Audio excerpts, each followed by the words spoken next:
Waswahili washasema, usiache mbachao kwa msala upitao. Sasa kwa nini umwache mumeo kwa kosa la kuchiti? Huwezi kunielewa kirahisi. Naomba unielewe vizuri kabla haujamua kuachana na mumeo kwa kosa la kukuchiti. Kwanza jiulize, unampa kila anachostahili kupata kwa kiwango sahihi? Kama hapana, basi wewe ndio sababu. Na kama ndio, basi shauri yako.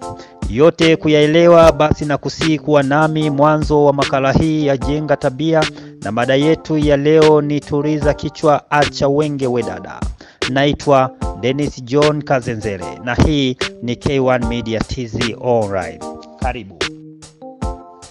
Labda tu nikwambie, kizazi cha leo kina tatizo kubwa sana. Ni tatizo linalochukuliwa kama ujanja au sasa fulani hivi, lakini ushawahi jiuliza kwamba itakuwaje? Sikia, tendo la ndoa sio ibada tu kwa wanandoa, lakini lina nguvu kubwa sana ya kusimamisha mahusiano yenu na kuimarika sawa sawa. Hapo mwanzo nilisema, dada, usimwache mumeo kwa kosa la usaliti. Lakini naomba unielewe, mimi sisemi kuwa mwanaume anatakiwa au ni lazima amsaliti mkewe. Unajua kuna mtu anachiti kwa sababu ya tabia zake mbovu toka ujanani. Na kuna wengine wanachiti kwa kuwa ndani ya ndoa yake hakuna maajabu. Sasa nakukumbusha, usimwache mumeo kwa sababu ya kukuchiti. Na maanisha, usimdhirie nyani shamba kisa eti kavunja mahindi mawili shambani. Acha ushamba. Unajua zama hizi ndoa sio dili kabisa kwa mabinti walio wengi. Hii ni kwa sababu jinsia hii ya kike inawaza zaidi pesa kuliko familia. Inawaza maisha mazuri kuliko uhalisia. Inawaza kuwa na kila kitu inachokiona kwenye mitandao kuliko kuwa na uhalisia wa kile anachoweza kukipata. Mwanamke anashindwa kujua kwamba mume ili awe wake pekee ni lazima amheshimu, amtii, na pengine akionyesha kujali familia nzima, yani kumjali mumewe na watoto na wote waliomo ndani ya nyumba yake.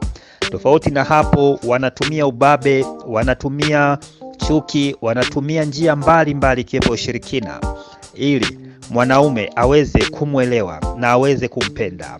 Unachelewa dada. Endapo utakuwa na hayo mambo kwa 100%, basi ni lazima utamiliki wewe pekee. Lakini tofauti na hapo, ujue huyo mumeo ni muhuni wa asili. Yani akiacha kukupenda peke yako wakati umemtii na umewaza kila jambo lililo jema kwa upande wake, huyo ni muhuni wa asili. Yani chunguza vizuri ndugu zake, lazima kuna ambao anafanana nao, yani karithi. Naomba tena nikukumbushe jambo. Dada, heshima ndio jambo unalopaswa kumpa mumeo. Swala la kumpenda ni kitendo mojawapo kinachomaanisha kuingilia kazi ya mumeo. Kwani hata neno la Mungu limemtaka mume kumpenda mkewe na mke kumtii mumewe.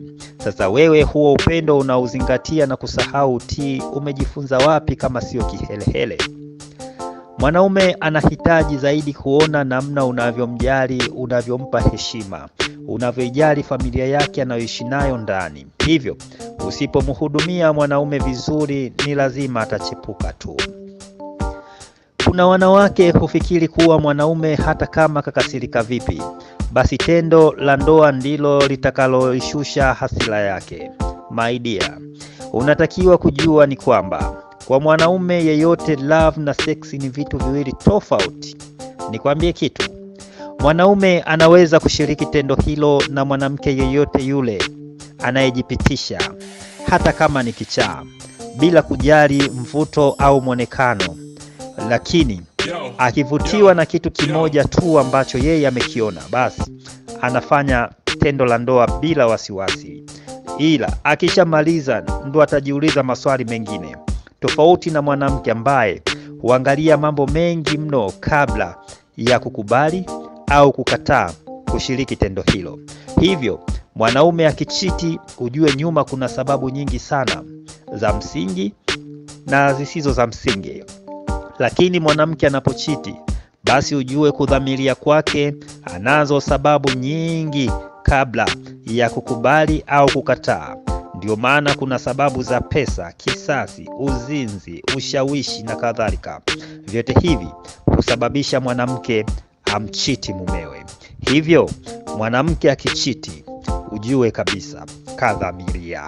My dear, ukimpata wako wa ubani, tuliza kichwa, hacha wenge. Kumbuka, usiishie tu kumpenda, maana sio kazi yako, bali muheshimu ili uone utamu wa ndoa, au mdharau na upate ladha ya ujinga wa ndoa.